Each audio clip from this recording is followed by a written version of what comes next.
அனைவருக்கும் வணக்கம். இன்னைக்கு மிக முக்கியமான விஷயம்லாம் நம்ம நிறையா பேச போகிறோம். ஒன்றொன்னா பார்ப்போம். முதல்ல பார்த்தீங்கன்னா சட்டசபையில் உதயநிதி திருமாவளவனை ஆசான் அப்படின்னு சொல்கிறதும், இங்கிட்டு ஸ்டாலின் அவர்கள் திமுகவுடைய மாவட்ட செயலாளர்களை 110 பேராக உயர்த்தி வச்சிருக்கிறதும், இதெல்லாம் போக வருங்காலத்தில் திமுக ஆட்கள் தங்க போகிற புழல் சிறை எப்படிடா இருக்குன்னு விஜய் உள்ளே போயிட்டு நம்மளுடைய முதலமைச்சர் அவர்கள் ஆய்வு பண்ணுறதும் மிக பிரம்மாண்ட அளவில் இருக்குது. இதெல்லாம் நம்ம விரிவாக பேச போகிறோம்.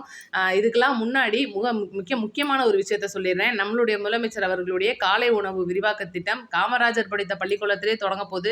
அதை பற்றி நம்ம பேசுவோம். ஸ்கிப் பண்ணாமல் பாருங்கள், லைக் பண்ணிடுங்க, சப்ஸ்கிரைப் பண்ணிக்கோங்க. உங்களுடைய நண்பர்கள் 4 பேருக்கு வீடியோவை ஷேர் பண்ணி விடுங்க. உங்களுடைய கருத்துக்களை கமெண்ட்டில் சொல்லிடுங்க. அப்படியே கமெண்ட் பாக்ஸ் அப்படி தள்ளும்போது ஹைப்புன்னு ஒன்று வரும், அதையும் கொடுத்துருங்க. ரைட்டு, இப்போ முக்கியமான விஷயத்துக்கு வருவோம். அவனுக்கு சின்ன வயசுல இருந்தே உன் நாற்காலி மேல ஒரு கண் இருக்கு. அவன் வருவான், அதுல உட்காருவான். இன்றைக்கி ஆதவ அர்ஜுனா மற்றும் ராஜ்மோகன் அவர்கள் சட்டசபையில் பார்த்தீங்கன்னா இல்லை. ஏன்னா அவங்களெல்லாம் நேபாள அந்த இதுக்காக போயிருக்காங்க, மீட்பு குழுவினரோட சேர்ந்து போயிருக்காங்க. இதனால் பார்த்தீங்கன்னா சட்டசபையில் கண்டென்ட் கொஞ்சம் கம்மியாக தான் இருக்குது. ரொம்ப பரபரப்பாக இருக்கிற சட்டசபை இன்றைக்கி ரொம்ப அமைதியாக போன மாதிரி நமக்கு தெரிஞ்சிச்சு. ரைட்டு, இதெல்லாம் விட முக்கியமாக பிரேமலதா அவர்கள் சொன்ன ஒரு விஷயம், சமீப நாட்களாக ஆதவ அர்ஜுனாவை மட்டுமே பிரேமலதா எதுக்காக தாக்குறாங்க? எது ஒன்றுனாலும் வெளியில் ப்ரெஸ் மீட் கொடுக்குறது, ஆதவ் பேச ஆரம்பித்தோடனே சண்டை வருதுங்கன்னு சொல்கிறது, சம்மந்தமே இல்லாமல் ஆதவ் திசை திருப்புறாருங்கன்னு சொல்கிறது. எதுக்குங்க அந்த லைவ்? நமக்கு கர்மம் தேவையே இல்லைங்க. இப்படி எதுக்குங்க பேசி திமுகவை போட்டு படாதப்படுத்துறாங்கன்னு சொல்லி ஸ்டாலின் அவர்களுக்கு முட்டு கொடுக்குறது, இந்த மாதிரி வேலையை பிரேமலதா அவர்கள் சமீப நாட்களாக பண்ணுறாங்க.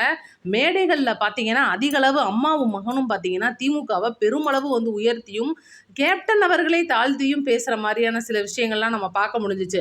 அப்போ அசைன்மெண்ட் என்னவா இருக்கும் அப்படின்னு கேட்கும்போது தான் தெரியுது, வரக்கூடிய இடைத்தேர்தலில் 2 சீட்டு அக்கா கேட்டிருக்காங்க அப்படின்ற ஒரு விஷயமும். ரைட்டு, இதுதான் மிக முக்கியமான விஷயம். அதில் மீண்டும் ஒருக்கா விஜய பிரபாகரன் களம் இறங்குறாரு, அதுதான் முக்கியமான விஷயம். அதே விருதுநகர் தொகுதி, விருதுநகருக்கு பக்கத்து தொகுதி சொல்லியிருக்காங்க. என்ன ஏது அப்படின்றத இன்னும் சீக்கிரம் அறிவிக்க போகிறேன்னு சொல்லியிருக்காங்க. ரைட்டு, அதை பற்றி நம்ம பேசுவோம். இப்போ அடுத்து முக்கியமாக பார்த்தீங்கன்னா நம்மளுடைய முதலமைச்சர் அவர்கள் இன்னைக்கு புழல்ல போய் ஆய்வு பண்ணியிருக்காரு. புழல் ஆய்வு பண்றாரு அப்படின்றதுக்கு எதுக்காக காரணம்? அங்க இருக்கிற சிறை மற்றும் காவல் நிலையம் இதெல்லாம் போய் ஆய்வு பண்ணும்போது எதுக்காக பண்றாரு?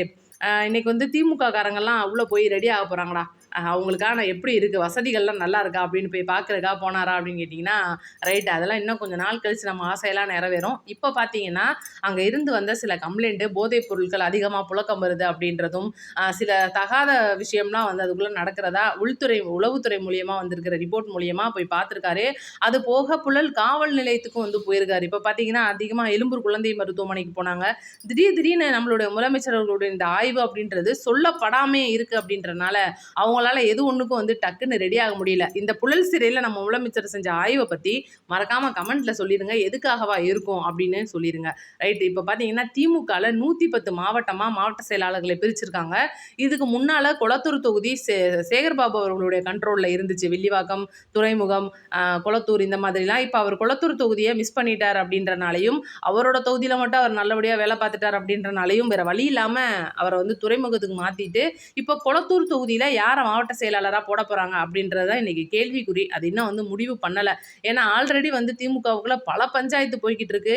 இன்றைக்கி ஒரு பக்கம் மிக பிரம்மாண்ட அளவில் காங்கிரஸோட பேச்சுவார்த்தை ஒரு பக்கம் நடந்துக்கிட்டு இருக்கு. அப்படி இருக்கும்போது இன்னைக்கு காங்கிரஸோட அவங்க எப்படி இணைய போகிறாங்க அப்படின்றதும், தமிழக வெற்றி கழகத்தோடைய அந்த காங்கிரஸ் கூட்டணி அப்படின்றது என்னவாக போகுது அப்படின்றதுமே இன்னைக்கு ஒரு மறைமுக விஷயமா போயிட்டு இருக்கு. ஏன்னா சோனியா காந்தி அவர்கள் ஸ்டாலின் அவர்களுக்கு ஃபோன் பண்ணுறதும் சம்மந்தமே இல்லாமல் நயினார் நாகேந்திரன் அவர்களோட நட்பு பாராட்டுறதுமா இருக்குது ஸ்டாலின் அவர்களுடைய செயல்.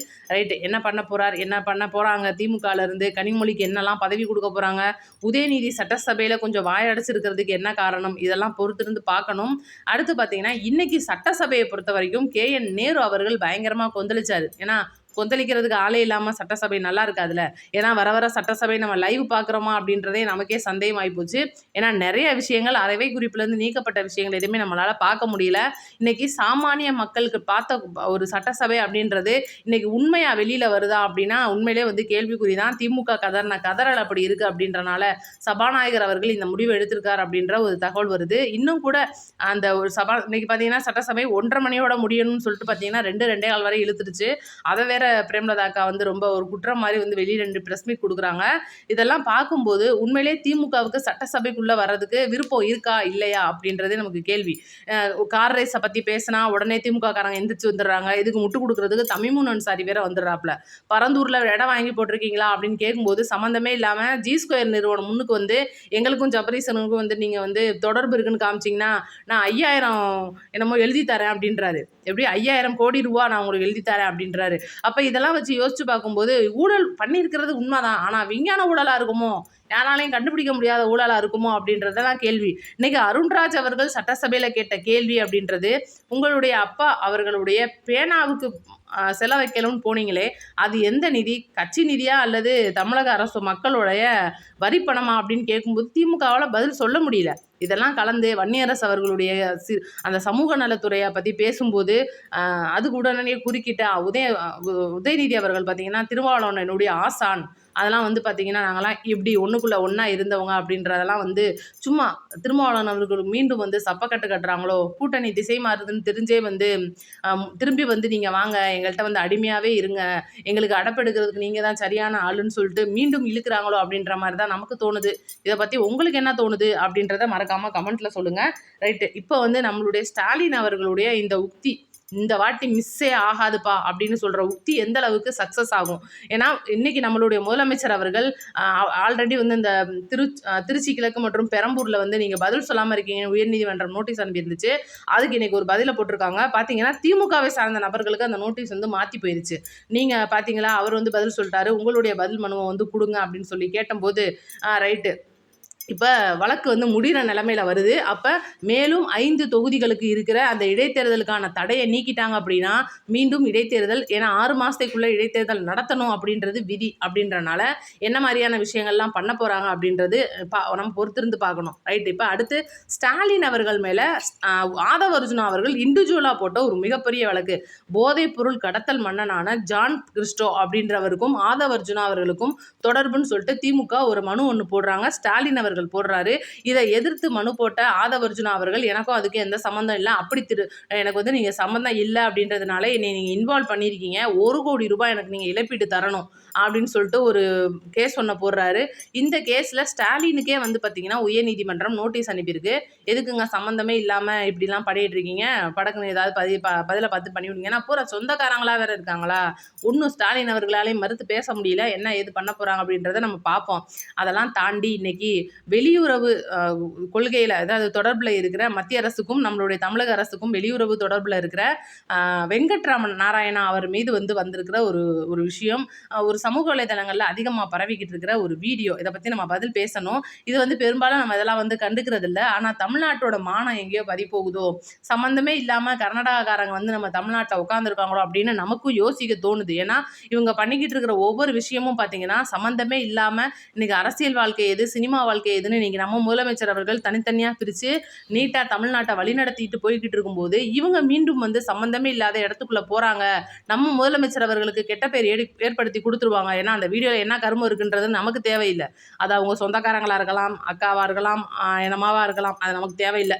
ஆனால் பார்த்தீங்கன்னா இந்த ஒரு விஷயம் அப்படின்றது இன்னைக்கு தமிழக வெற்றி கழகத்தோட பேர் தான் மொத்தமாக கெடுதே அப்படின்றது தான் வந்து, ஏன்னா இன்னைக்கு ஒட்டுமொத்த எதிர்கட்சிகளும் நம்ம எப்படா தப்பு பண்ணுவோம்னு பார்த்துக்கிட்டு இருக்கும்போது இந்த மாதிரி விஷயத்தில் வந்து தப்பு நடக்குது அப்படின்னா கண்டிப்பாக அதை நம்ம கேட்டு தான் ஆகணும். இதை பற்றி உங்களோட கருத்துக்களை வந்து சொல்லிடுங்க. ரைட்டு, இப்போ அடுத்து முக்கியமான விஷயத்துக்கு வருவோம். சமீப நாட்களாக வந்து திமுகவுடைய அந்த காங்கிரஸோடைய அந்த கூட்டணி அப்படின்றது பெருமளவு கொஞ்சம் இடைவெளி விட்டே இருக்குது. சோனியா காந்தி அவர்கள் மீண்டும் ஸ்டாலின் அவர்களுக்கு ஃபோன் பண்ணி ரொம்ப நெருக்கமாக பேசுகிறாங்க. சிஜேபியோட எப்போ வந்து திமுக கூட்டணி அமைக்க போகுதுன்னு தெரிஞ்சதுலேருந்து கொஞ்சம் நெருக்கத்தை அதிகப்படுத்தியிருக்காங்க அப்படின்னு தகவல் வருது. ஒருவேளை இடைத்தேர்தல் ஏதாவது சம்பவம் இருக்குமா, கூட்டணி ஏதாவது மாறப்போகுதா அப்படின்றத நம்ம பொறுத்திருந்து பார்ப்போம். அடுத்தடுத்த வீடியோக்கு நோட்டிஃபிகேஷன் ஆன் பண்ணி வைங்க. நன்றி, வணக்கம்.